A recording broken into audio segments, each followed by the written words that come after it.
সন্ধেবেলা চায়ের সাথে খাওয়ার জন্য একদমই পারফেক্ট একটি রেসিপি। শুধুমাত্র একটা সিদ্ধ আলু দিয়ে আপনারা বানিয়ে ফেলতে পারবেন এইরকমই মুচমুচে আলুর পকোড়া। তো চলুন তাহলে ভিডিওটা শুরু করি। তো এখানে আমি একটা সিদ্ধ আলু নিয়ে নিয়েছিলাম আর তার মধ্যে কিছু মশলা মাখিয়ে রেখেছিলাম। তো এর মধ্যে ছিল নুন, চিলি ফ্লেক্স, কিছুটা ধনেপাতা কুচি আর অল্প একটু গরম মশলা দিয়ে খুব ভালোভাবে আলুটাকে মেখে রেখে দিয়েছিলাম।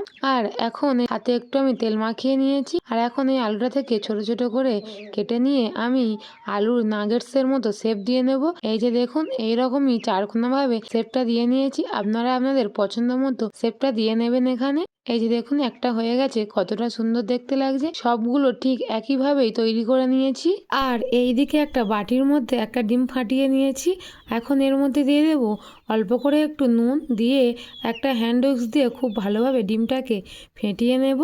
নেওয়ার পর এখান থেকে একটা করে নাগেটস নিয়ে আমি এই ডিমের গোলার মধ্যে একটু চুবিয়ে নেব। নেওয়ার পর ব্রেড গামসে দিয়ে খুব ভালোভাবে কোট করে নেব।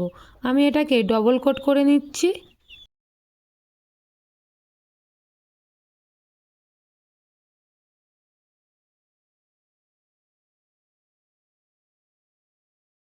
এই যে দেখুন, একটা নাগেটস আমার রেডি হয়ে গেছে। আর কত সহজে তৈরি হয়ে গেল দেখুন।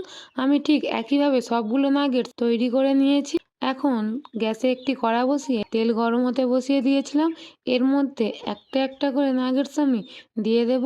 আর হ্যাঁ, তেলটা কিন্তু খুব ভালোভাবে গরম করে নিতে হবে। এখন একটু ছাঁকনিটার সাহায্যে গরম তেল নাগেটসের উপরে ঠিক এইভাবে দিয়ে দিচ্ছি। দেওয়ার পর এগুলো খুব ভালোভাবে একটু উল্টে পাল্টে এইরকমই লাল লালভাবে আমি ভেজে নেব। এই নাগেটসগুলো আমার ভাজা হয়ে গেছে, তুলে নিচ্ছি।